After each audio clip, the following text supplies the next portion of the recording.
تو اچھے اخلاق سے انسان دنیا جیت سکتا ہے۔ اگر اخلاق اچھا نہیں ہے تو کوئی بھی اس کے پاس بیٹھنا پسند نہیں کرے گا۔ ایک درخت ہوتا ہے، انسان اس کو اپنے گھر میں لگاتا ہے۔ درخت کا پھل اگر میٹھا ہے تو انسان اسے اپنے گھر میں لگاتا ہے، اس کو پانی ڈالتا ہے، اس کی پرورش کرتا ہے۔ لیکن جس درخت کا پھل کڑوا ہوتا ہے، جس درخت میں کانٹے ہوتے ہیں، جس درخت کے پھل میں کیڑے پڑنے لگتے ہیں، تو انسان اسے اپنے گھر کی بات تو دور ہے، اس کے پاس سے گزرنا پسند نہیں کرتا۔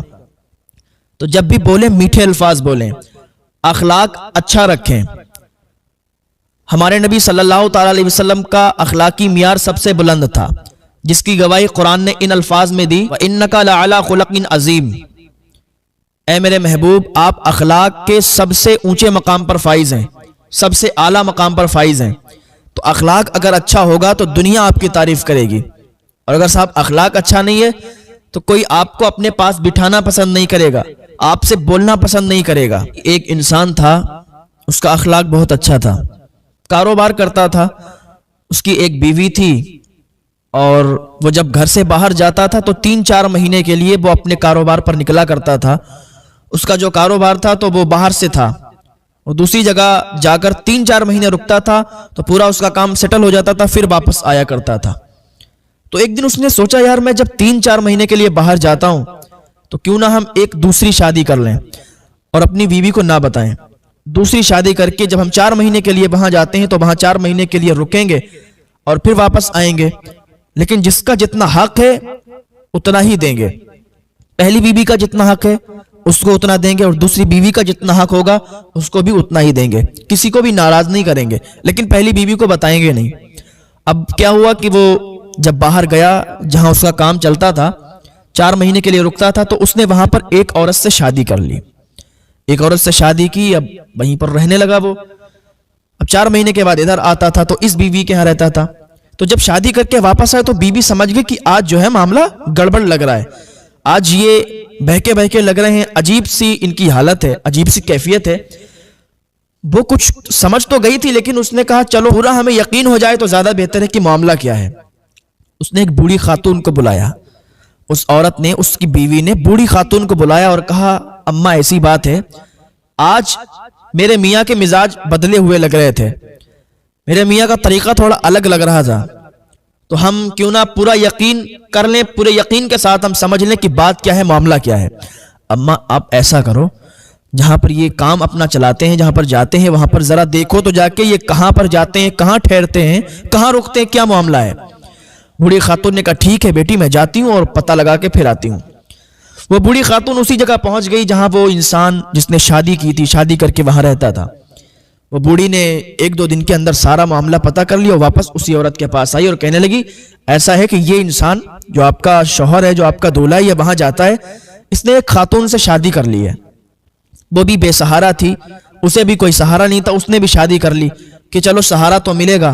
یہ وہیں جاتا ہے، وہیں رکتا ہے، اپنا کام نپٹاتا ہے، اور 4 مہینے یہ اسی عورت کے پاس رکتا ہے اپنی دوسری والی بیوی کے ساتھ۔ تو اسے اس خاتون کو پتہ چلا تو دل پر تو بہت لگی اور اسے تکلیف بھی بہت ہوئی، لیکن اس نے اپنے شوہر سے نہیں کہا۔ سوچا چلو یار کوئی بات نہیں، ہمارے حق تو ادا ہو رہے ہیں، اور پھر شریعت بھی اجازت دیتی ہے کہ 4 شادیاں جائز ہیں، تو اس نے اگر دوسری کر لی ہے تو نہ اس کو پریشان کرتا ہے نہ ہم کو پریشان کرتا ہے، تو کوئی بات نہیں ہے۔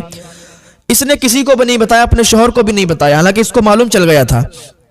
کچھ دنوں کے بعد کیا ہوا کہ اس کا شوہر انتقال کر گیا، اس کے شوہر کا انتقال ہو گیا۔ اب لوگوں نے اس کا کفن دفن کیا، اب اس کا جو مال تھا، جو پیسے تھے، تو لوگوں نے سوچا کہ ان پیسوں کو بانٹ دیا جائے۔ اب لوگوں کو تو معلوم نہیں تھا کہ اس کی ایک بیوی ہے، لوگ تو سمجھتے تھے ایک ہی بیوی ہے، لیکن اس کی بیوی جانتی تھی کہ وہ 2 ہیں، یعنی ایک وہ ہے اور ایک اس کے علاوہ اور بیوی ہے جو دوسری جگہ رہتی ہے۔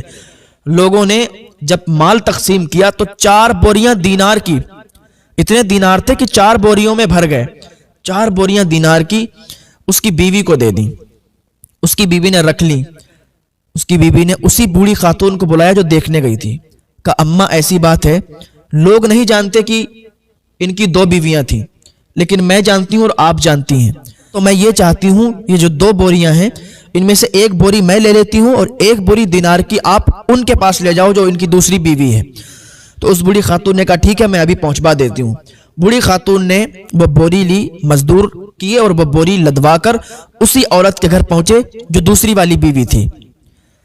بوڑھی خاتون نے دروازہ کھٹکھٹایا، اندر سے عورت نکل کے آئی تو سارا واقعہ بتایا کہ تم اس کی دوسری بیوی ہو، اس کی پہلی بیوی نے تمہارے لیے مال بھیجا ہے، اس کا تو انتقال ہو گیا۔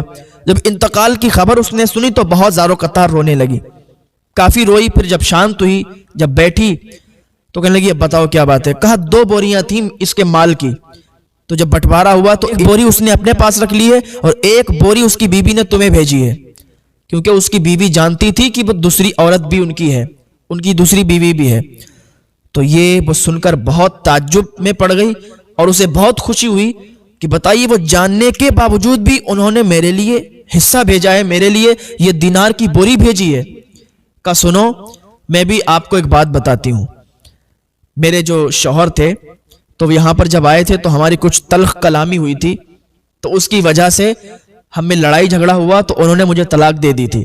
اب ہم ان کی بیوی نہیں رہے، اگر ہم ان کی بیوی ہوتے تو یہ مال قبول کر لیتے، اب ہم ان کی بیوی نہیں رہے، اب یہ مال لے جاؤ اور اسی والی بیوی کو دے دو جا کے، یہ اسی کا حق ہے، یہ میرا حق نہیں ہے۔ تو بتانے کا مقصد یہ ہے کہ اخلاق کتنا اچھا ہے، پہلی والی بیوی کا اخلاق اور دوسری والی بیوی کا اخلاق دیکھو۔ آج تو انسان پیسوں کے لیے جان لے لیتا ہے، قتل و غارت پر اتر آتا ہے، لیکن یہ اخلاق دیکھو، اخلاق کہ اس نے بھی بتا دیا کہ مجھے طلاق مل گئی ہے، میری طلاق ہو گئی ہے، چاہتی تو وہ سارا کا سارا مال رکھ لیتی، لیکن اس کو یہ گوارا نہیں تھا، اخلاق اچھا تھا۔ تو اپنے اخلاق کو اگر اچھا بنائیں گے نا تو تمہاری دنیا بھی کامیاب ہوگی، تمہاری آخرت بھی کامیاب ہوگی۔ اگر انسان کے اندر اخلاق ہے، انسان اخلاق کا مالک ہے تو ہر جگہ اس کی کامیابی ہے، کہیں بھی چلا جائے اس سے ہر انسان بات چیت کرنا پسند کرے گا۔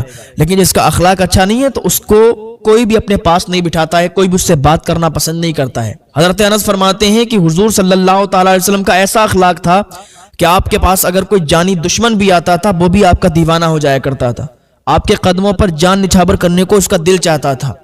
تو اخلاق ایسا پیدا کریں کہ دنیا آپ کی دیوانی ہو جائے، ایسے مت بنے کہ ہر انسان آپ سے بغض کرنے لگے، ہر انسان آپ سے جلنے لگے، ہر انسان آپ سے علیحدہ ہونے لگے، الگ ہونے لگے۔ اخلاق ایسا رکھیں کہ ہر انسان آپ سے محبت کرنے لگے۔ بہت سے لوگوں کو آپ نے کہتے ہوئے سنا ہوگا کہ آج میری اس سے ملاقات ہوئی تھی، میں نے ایسا پھٹکارا، ایسا اسے جواب دیا کہ کبھی بھی ہمارے سامنے نہیں آئے گا، کبھی بھی ہم سے بات کرنا پسند نہیں کرے گا، عقل درست ہو گئی اس کی، ٹھکانے لگا دیا میں نے اسے۔ اس طریقے سے بات کرتے ہوئے لوگوں کو آپ نے سنا ہوگا کہ آج میں نے اسے بہت تگڑے سے ذلیل کر دیا ہے۔ تم کون ہوتے ہو کسی کو ذلیل کرنے والے؟ عزت و ذلت اللہ کے اختیار میں ہے، وَتُعِزُّ مَن تَشَاءُ وَتُذِلُّ مَن تَشَاءُ، اللہ جسے چاہتا ہے اسے عزت دیتا ہے، جسے چاہتا ہے اسے ذلت دیتا ہے۔ تم کون ہو؟ ارے کہتے ہیں نا بہت لوگ کہ میں نے اس کو بہت تگڑے سے ذلیل کر دیا، آج کے بعد وہ کبھی بھی ہمارے سامنے آنکھ اٹھا کر نہیں دیکھے گا۔